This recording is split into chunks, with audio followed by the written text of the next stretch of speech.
What's going on? It is currently 3:49 p.m., 93% on my A42, Monday, October 25th. I'm making this video on my camcorder on my phone instead of on Facebook, and I'm going to upload it to YouTube because I don't want them cutting me off while I'm telling you the story. But this is a story about that time Rasha grabbed a battery-powered chainsaw and hacked some people up in the mezzanine of Summit Behavioral Health Center. Now, there really isn't no start and end to the story because it happened the second time I was there. Now, the first time I was there, I remember the place getting raided. I remember overhearing people literally. These are some of the things that happened from my experience while I was in Summit Behavioral Health Center that kind of helped me remember the time Rasha hacks people up with a battery-powered chainsaw. And I remember the first time I was there, the people who knew I was in there that manipulated the situation to get me in Summit in the first place, like the people in the courts and the cops and stuff, tried to make it sound like I escaped. So they literally had Cincinnati Police Department on a wild goose chase in Cincinnati looking for an escaped person at Summit, saying it was me multiple times. And they've done that since I've been out too, said that I was in Cincinnati. And these people that are like trying to set me up, that are constantly messing with me, that are constantly doing this stuff, everywhere do stuff like that all the time. I remember the place getting raided and people trying to take over the hospital to get people in there.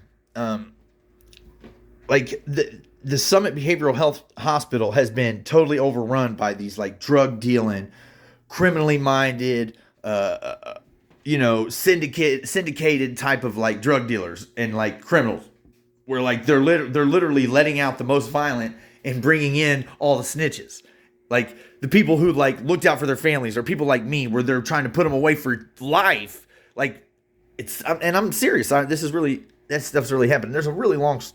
I could talk to you for hours about all the crazy stuff that happened the first time I was at Summit Behavioral Health Center, and people took over the hospital and they put in this network of people.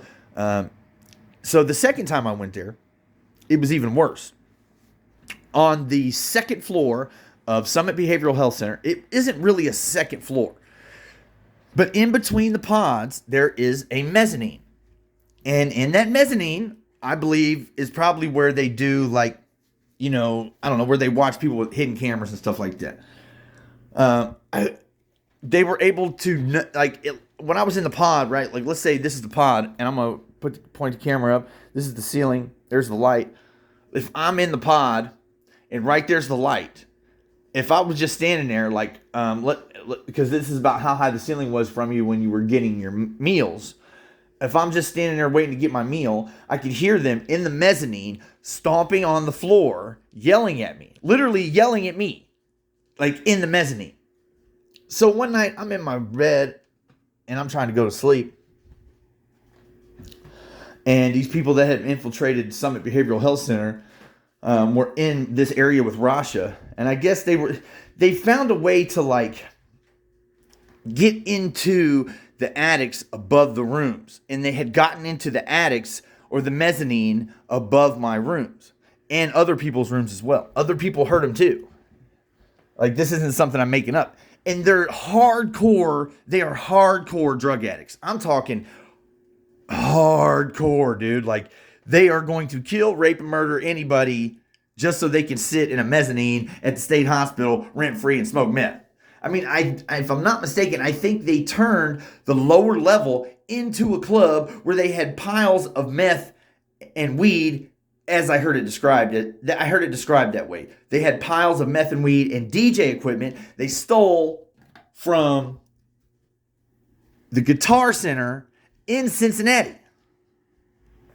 So they stole a bunch of DJ equipment from the Guitar Center in Cincinnati, might have been a different Guitar Center, took over the first floor or the sub level of Summit, let everybody go. That's where they keep like the hardcore, like the motherfuckers, like you just don't let out for nothing. Let them all go, and took over this first floor of this state psychiatric hospital. They called it a liberation. I remember hearing these girls screaming and yelling. You know, I overheard them talking about, some of them didn't want to go, some of them did want to go. And these same people are the same people messing with me right now. The same people that ran over Mike, whoever Mike is. I don't know who Mike is, by the way. I just know somebody named Mike got run over. This is the same people. The same people trying to get me put in Summit right now. The same people that keep an ambulance on standby to take me to Summit, trying to force me to go to Summit. I shit you not. Like, this is what real deal life in Vandalia, Ohio. Right next to Dayton International Airport. Right next to downtown Dayton. This is the life in Vandalia, Ohio. These are the types of people you got to deal with. And so one night I'm going to bed. I'm in my cell. It wasn't a cell, they're rooms. And I hear Rasha's, like, I forget what had led up to it, but I hear her scream. I think what had happened was she was asleep, pretending to be asleep. The people that were in the room with her were talking about her, and she could hear them. So she, knowing the electric chainsaw was right there, supposedly jumped up with the electric chainsaw, hacked her legs off, then hurt herself with the chainsaw, and then pretended to be a victim. Now, I don't know if that's true. I haven't seen Rasha. I don't know if she cut her legs. I don't know if people actually got hacked up. But the way it sounded was an electric chainsaw was cutting through things, and Rasha's stomping and screaming and yelling. Now, I draw you a picture. But here's how you got to imagine it. Right? These pods are laid out one next to the other, and the base of the facility, like you could pretty much say it's a right angle square. You got a building's going this way and then buildings going this way.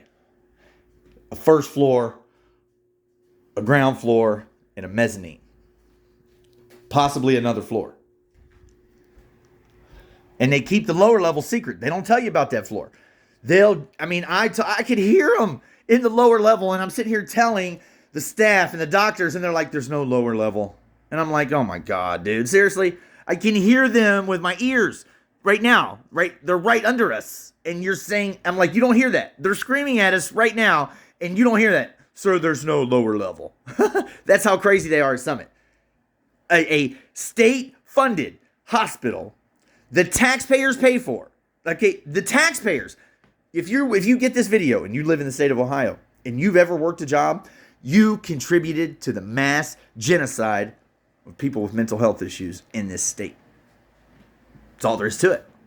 There's no getting around it. You gave the state of Ohio money to do what they're doing right now. And believe you me, the state's paying for it. I guarantee the state's paying for it. They're paying the staff that's getting bribed. The state's paying for it. This is 100% state funded. No way around it. I mean, these people don't show up for work for bananas. So, I don't know what happened after that.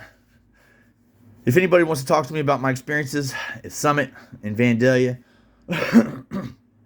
or with the Vandalia Police Department, or with the Dayton Police Department, or with my anything that has to do with any of this in Dayton or Vandalia, please contact me, 937-250-2945. It's probably better to do it now before they kill me, because they're still trying to kill me. I just overheard them today say, we got to get rid of him before he makes more videos.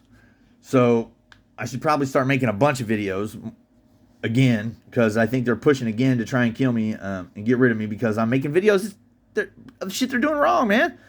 I'm not going to just sit here and buckle over a bunch of raping, drug dealing ass punk asses. I like to get high too, man. You're messing up the game for me, dude. I can't even go get a fucking 20 bag without 12 fucking crazy lesbians following me saying I just molested 8 kids. I mean, I don't know what world you live in, whoever's viewing this video. But I promise you, the things that I'm telling you happened very similarly to the way I'm explaining to you that they happen. This isn't a fantasy. These aren't delusions. This is the real world.